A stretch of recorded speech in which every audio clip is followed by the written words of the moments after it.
Kembali lagi dengan Mimin. Mari kita lanjutkan spoiler sebelumnya. Hari ini adalah shift malam. Setelah matahari terbenam, Akane selesai makan dengan Minoru dan kemudian menuju ke pos ksatria. Dia memperingatkannya untuk tidak meninggalkan ruangan karena itu berbahaya. Malam hari adalah jam-jam paling berbahaya dan karena itu, pekerjaannya jauh lebih susah. Malam sebelum seorang ksatria yang bertugas terbunuh, saat monster menjadi lebih aktif di malam hari, dan lebih banyak lagi pada penyerbuan yang akan dimulai. Permisi, ketika dia membuka pintu, semua perwakilan ksatria sudah ada di dalam.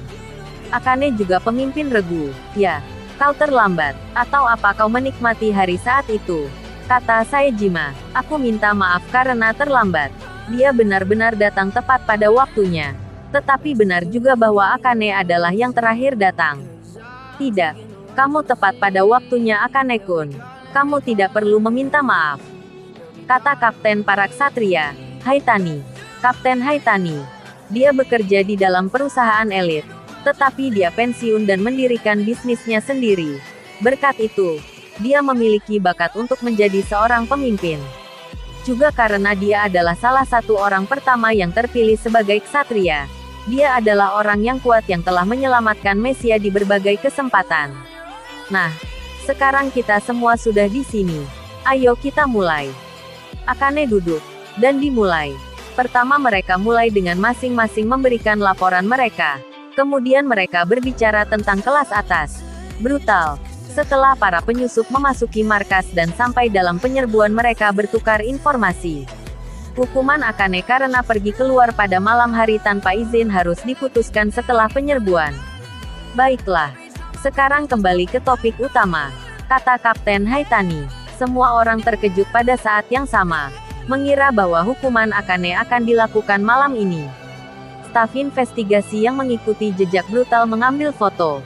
Foto itu dicetak di atas lembaran dan ketika semua orang melihatnya, mereka tidak bisa berkata-kata. Apa itu? Itu adalah foto gunungan dari ratusan bangkai monster magis. Di satu sisi foto, kau bisa melihat sebuah bangunan dengan ubin kemari, yang hampir berubah menjadi abu. Tempat itu adalah SMP Nishino. Seseorang berkata dengan sedikit kepastian. SMP Nishino berada setelah SMA Sakurazaka. Tempat itu adalah salah satu yang paling dekat dengan Universitas Nishino di mana terdapat sarang monster magis. Tapi bangunan itu juga tidak rusak. Ada foto lain. Di foto lainnya adalah SD Nishino yang sekarang sudah hancur total.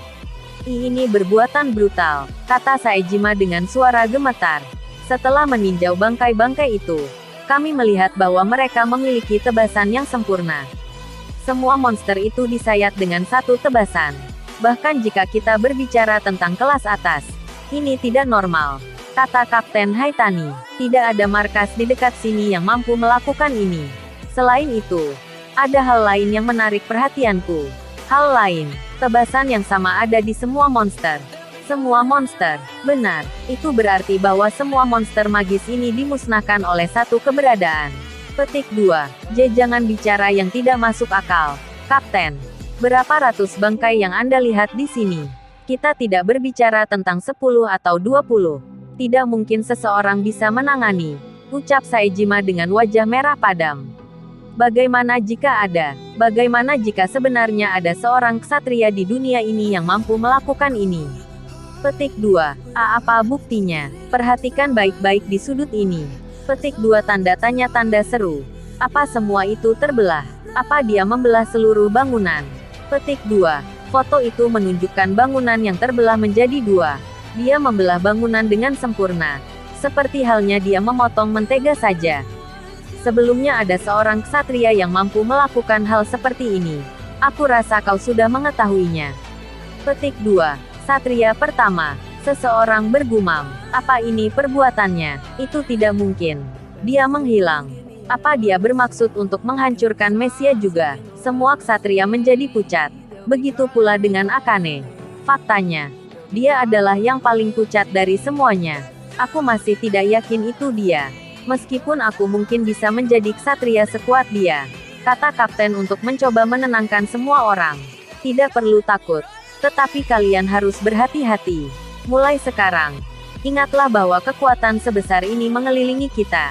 Aku bahkan tidak ingin tahu apa yang akan terjadi jika dia memutuskan untuk menyerang Mesia. Mereka semua setuju. Dan kemudian, mereka menyerang kita. Monster menyerang kita. Seseorang berteriak bersamaan dengan suara alarm yang keras. Asteris bagian 2 asteris. Dinding yang mengelilingi markas sekarang menjadi medan perang. Banyak monster mencoba memanjat dinding. Dan meskipun para ksatria mencoba melempar mereka menggunakan pedang atau tombak mereka, jelas bahwa jumlah monster magis melebihi jumlah ksatria. Bangunlah para ksatria lainnya. Jangan biarkan para monster itu masuk. Petik 2. Kapten berteriak. Akane mendekati salah satu dinding dan menebas beberapa monster yang akan masuk. Akane-san. Akane-san sudah ada di sini. Kehadiran Akane meningkatkan moral para ksatria lainnya. Dia bergerak lebih cepat dari siapapun. Dan tebasannya adalah yang paling sempurna dari semua ksatria. Menebas monster demi monster seorang diri. Tetapi tetap saja, dia menjauh. Ada terlalu banyak monster. Kawanan dari mereka memanjat dinding dan menyerang para ksatria. Akane panik. Pada tingkat ini, korban akan terus meningkat. Kapten, apa penyerbuan sudah dimulai? Akane bertanya pada Kapten Haitani yang bertarung bersamanya. Tidak, ini tidak cukup untuk disebut penyerbuan. Tapi mungkin ini hanya awal dari penyerbuan. Awal penyerbuan, ya. Sepertinya penyerbuan ini akan menjadi yang paling sengit. Dalam hal ini, menyelamatkan kemungkinan para ksatria yang lain. Akane melompat dari dinding agar dia bisa menarik perhatian para monster. Akane-san, Akane-kun, apa yang kamu lakukan? Akane menarik perhatian saat dia mendarat di tanah. Membunuh monster di sekitarnya. Aku akan menarik perhatian para monster. Berbahaya. Kembali ke sini. Mereka memerintahkan dia untuk kembali. Tetapi tidak ada cara untuk melakukannya. Akane sudah dikelilingi oleh monster magis. Dengan gigi serta cakar tajam mereka untuk menyerang. Akane mundur sedikit dan kemudian menebas monster yang pertama menyerang dengan pedangnya. Dia tidak takut. Bagaimanapun juga baginya, kematian berarti keselamatan. Di hadapan sisi dirinya yang bahkan dia tidak tahu melakukan dosa besar di suatu tempat. Sedikit demi sedikit, ingatan akan tragedi masa lalu mulai kembali ke pikirannya. Akane tersenyum di tengah kawanan monster magis. Tubuhnya penuh darah dan dia secara tidak sengaja tersandung salah satu monster yang sudah mati. Kemudian, Akane-san, di belakangmu. Akane-kun, awas. Cakar tajam langsung menuju Akane. Dia punya dua pilihan, hidup atau mati. Pilu memang selalu kejam. Akane tersenyum sedih, lalu menutup matanya. Saat itu juga, sesaat dia merasakan kehadiran yang familiar. Kemudian terdengar suara tebasan dan darah bercucuran. Apa? Itu adalah darah monster magis. Dia membuka matanya dan melihat bagaimana monster magis yang menyerangnya dihancurkan berkeping-keping oleh pedang hitam. Pedang hitam legam telah membunuh monster magis itu. Kamu adalah... Mata merah menatap Akane. Pemilik pedang itu adalah seorang pria yang mengenakan mantel hitam legam seperti malam, tudung dan topeng. Ksatria hitam. Seseorang bergumam. Pandangan semua orang terfokus pada ksatria hitam itu. Seolah-olah waktu telah berhenti. Dia melemparkan monster yang telah dia belah ke tanah dan kemudian memunggungi para ksatria. Kemudian, dengan suara yang sepertinya datang dari jurang itu sendiri, dia bergumam. Angin sedang menangis. Tidak ada yang tahu apa yang dia maksud dengan itu.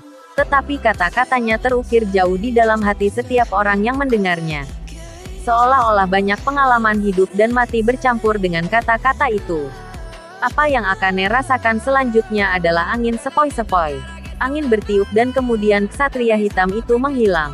Angin itu bertiup di sekitar monster magis, memercikkan darah ke seluruh area. Satu-satunya hal yang tersisa adalah sekumpulan monster magis yang sudah mati.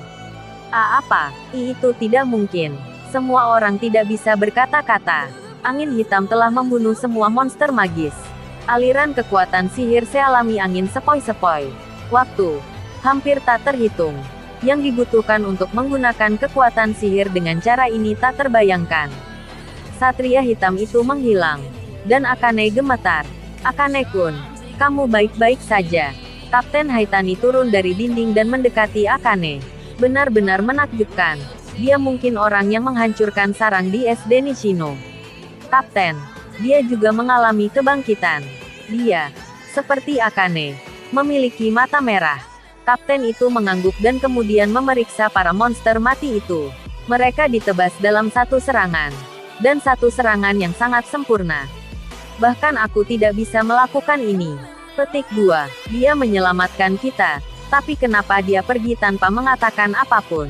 Dia yakin punya tujuan sendiri. Aku hanya berharap dia bukan musuh kita. Kata sang kapten sambil menatap langit yang gelap. Angin menangis. Apa yang dia maksud dengan itu? Dia mungkin tahu sesuatu. Sesuatu yang sangat penting yang tidak kita ketahui. Satria Hitam. Siapa dia? Suara itu melebur ke dalam kegelapan malam. Asteris bagian 3 asteris. Markas itu sangat sibuk di tengah malam.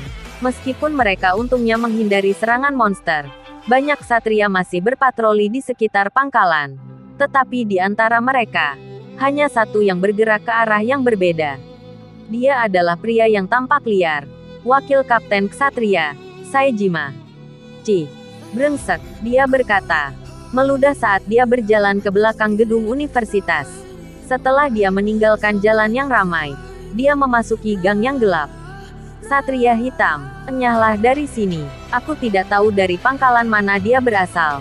Tapi itu tidak memberinya hak untuk ikut campur dalam urusan kami. Dia terus berjalan di gang gelap sambil mengatakan hal semacam itu. Dia sedang menuju ke suatu tempat. Apa dia seseorang dari aliansi? Tidak. Jika aku adalah salah satu dari mereka, mereka seharusnya berbicara denganku terlebih dahulu. Kemudian, tak, tiba-tiba, dia mendengar langkah kaki dari belakang. Oh ya, kau datang dengan cepat.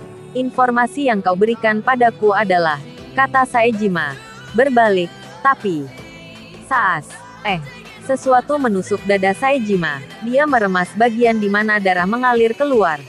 Kenapa? Saas. Baas. Suara itu terus bergema dan darah berceceran di udara menuju tanah. Akhirnya, Saejima, yang melihat semuanya dengan terkejut, roboh di lantai gang. Saejima memuncratkan darah dari mulutnya, sampai dia berhenti bergerak. Tak, langkah kaki terdengar lagi. Berangsur-angsur semakin jauh. Asteris bagian 4 asteris. Tadi itu menyenangkan. Aku mengikuti rutinitas Universitas Nishino dengan perasaan senang yang luar biasa. Rencanaku adalah melarikan diri malam ini untuk pergi ke sarang lain. Tetapi saat melakukannya, peristiwa penyerbuan pangkalan tiba-tiba muncul. Akhirnya aku bisa mengucapkan kalimatku, angin sedang menangis. Itu adalah salah satu ungkapan yang selalu ingin ku ucapkan. Itu adalah kata yang dengan sempurna mewakili kebijaksanaan dan kesepian yang menonjol dalam bayang-bayang. Sekarang aku dapat bertindak sebagai pemimpin dalam bayang-bayang. Sesuatu yang tidak dapat kulakukan di kehidupan sebelumnya karena kurangnya skill dan kekuatan. Hanya mengingatnya saja. Senyum terbentuk di wajahku. Sekarang kupikir-pikir, sudah waktunya dia kembali ke kamar. Terima kasih telah menonton videonya. Yang belum subscribe di subscribe dulu guys. Dan jangan lupa nantikan spoiler selanjutnya.